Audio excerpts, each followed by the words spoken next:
L'annonce de l'arrestation de Ratko Mladic a été accueillie de manière mitigée par les familles de victimes à Srebrenica. Certes, pour les habitants de cette ville, c'est un soulagement et une satisfaction. Voilà plus de 15 ans qu'ils attendaient ça. Mais pour beaucoup, il y a une profonde amertume. C'est le cas de cette femme qui a perdu son mari et ses 2 fils en 1995. J'ai attendu cette nouvelle pendant si longtemps, dit-elle, mais ceux qui l'ont arrêté savaient très bien où il se cachait. C'est tellement triste de penser qu'ils savaient où il était, mais qu'ils ne voulaient pas l'arrêter.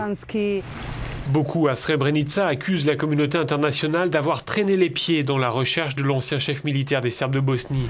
Ce qui fait même dire à certains que Mladic pourrait ne pas être condamné, puisque selon eux, la justice internationale est trop lente. Eux, pendant ce temps, continuent à faire le deuil de leurs morts. Tous les ans, dans ce cimetière, des dépouilles sont enterrées. Il s'agit de victimes abattues durant la guerre et dont les restes sont progressivement identifiés. L'occasion pour les familles de commémorer le massacre.